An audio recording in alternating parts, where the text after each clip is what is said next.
Welcome engineers. In this video, you are going to learn how to read the single line drawing. As we have different types of drawings in the construction project, so we will discuss in the details in the upcoming lectures. So right now we are discussing just how to read the single line drawings.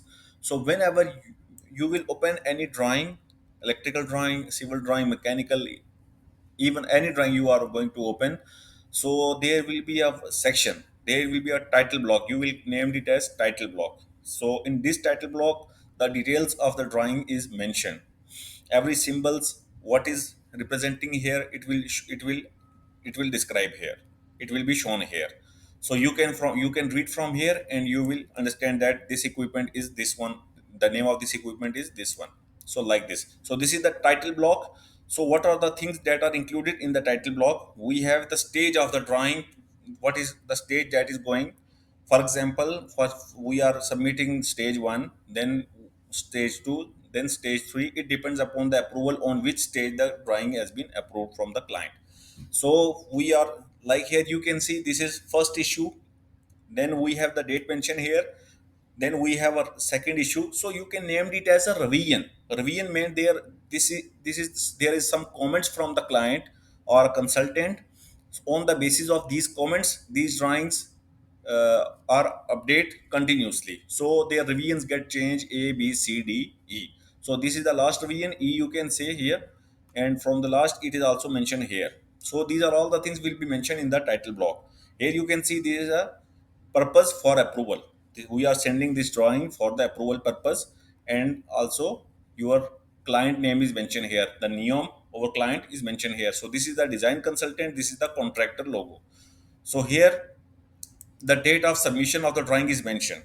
We have the next one, this is the title of the drawing, this drawing is for which discipline. As the drawing is for electrical, so it is mentioned as electrical. So this is the sheet of the drawing is mentioned, this is size a1. So this is the single line drawing. So we have three sheets of this drawing, sheet 1 by 2, sheet 2 by 2, and sheet 3 by 3. So we will see the three sheets of the single line drawing. So this is the details it mentioned for the Albada Storage Reservoir project. So this is our project name. This is for the contractor Rawaf. This is short form written, and this is for the discipline electrical. So this is the drawing number mentioned, sequential number you can see here. This is the drawing number mentioned. So let's go to the drawing. We will start from here. We have the incomers. Always we are in electrical drawings when we are going to read, we always start from the incoming, from the starting side. So from starting we will see here we have a Saudi electricity company in Saudi Arabia, like power generating company. So we have another here Innova DSO that is supplying power to the our utilities.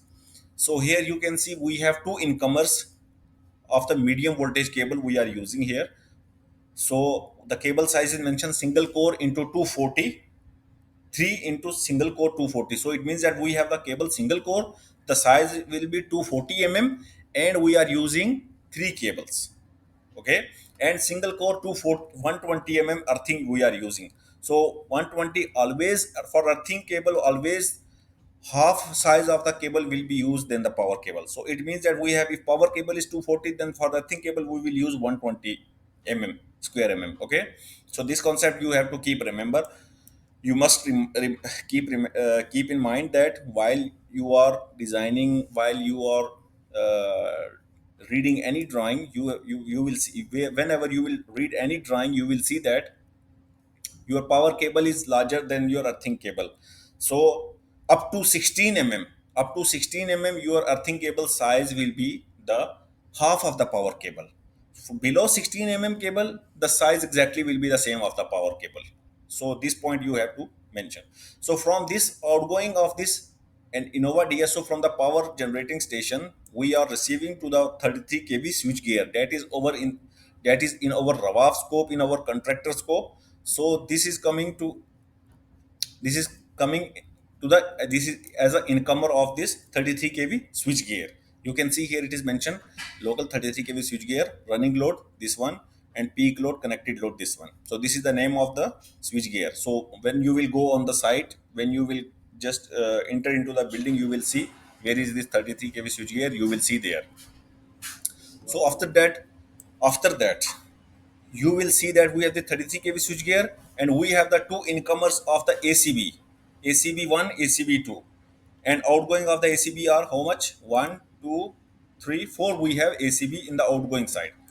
So you can see here in the incoming, we are giving backup supply of the 125 volt DC charger. We are giving backup supply for the small power system. So these two incomer side we are giving 125 volt DC as a incomer supply, as a backup supply. Then it is going to the further to the PLC network, to the control system like this. So after that, you can see on the output side, on the outgoing side, this 33 kV switchgear, definitely it will not be able, we cannot use this one for the on the low voltage side, or on our houses, or for low voltage panels. Definitely it will be step down. So what we will use here step down transformer that will convert this 33 kV switch, that it will convert this 33 kV to 6.6 kV. The rated power of this transformer is 10 MVA, and the transformer that is step down, this is 33 kV by 6.6 kV kilovolt. So it will step down to 6.6 kilovolt. You can see here DY11 transformer, this is delta star transformer. You can see this symbol, this is delta and this is star. So this I already show you in my another video about the NGR. What is NGR? Limited fault current to 4 ampere. NGR, neutral ground resistor. It will protect the transformer from damage in case of any leakage current. So this is the value of this neutral grounding resistor is 10 ohm we are using, and this is connected to our secondary side of the transformer. Okay, so this is connected to our secondary star side of the transformer. You can see here we have also CTs are connected, and this is the ratio of the CT, 200 by 5 ampere. These both are connected, these both will be connected with these both two transformers. Okay, then next we will go to another. We will have a 6.6 kV switch gear. After the outgoing from this 33 kV, we have transformer, it will step down to the 6.6 kV. Then again we will use 6.6 kilovolt switch gear, this one you can see here, and we have the incoming side, this one. Then again we will use here battery charger as a backup supply, and after that, then further it will goes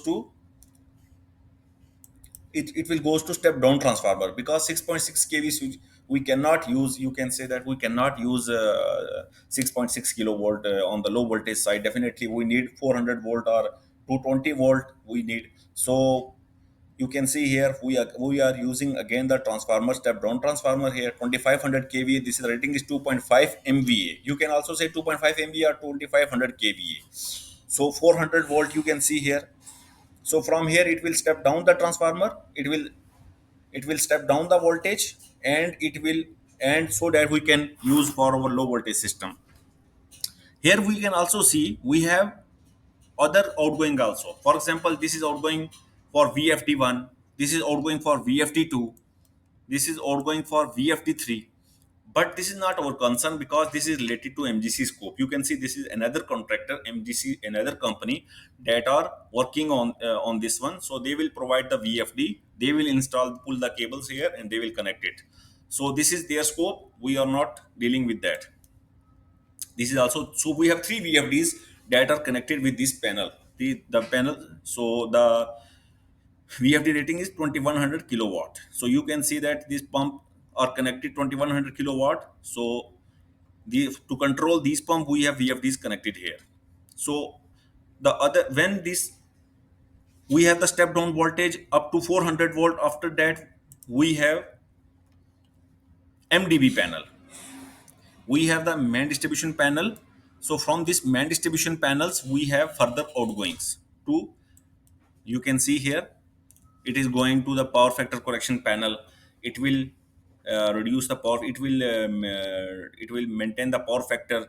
So now we will further discuss in the future that why PFC panel, power factor correction panel, is used, what is the main purpose of that. So here you can see the other outgoing, this is a spare, this is a spare for future use. This is for electrical crane motor for AHU, electrical crane motor for pump hall, booster pump panels for this one, and this is for future load. So this is for VFD, and from VFD to PLC panel, this is all the cables are going. So if you read these drawings, so you can tell your engineer, site engineer, you can explain to your foreman, electricians, anyone, that you if you understand the drawing, then you will explain them so that according to that they will pull the cables to their particular loads. We have two power factor correction panels. Their rating is 200 kVr. So capacitor bank one, this one, and capacitor this one, another one here, capacitor bank 200 kVr. So we are using two capacitor bank for power factor correction. Okay. So next we have again EMDB panel. EMDB panel, if we see here,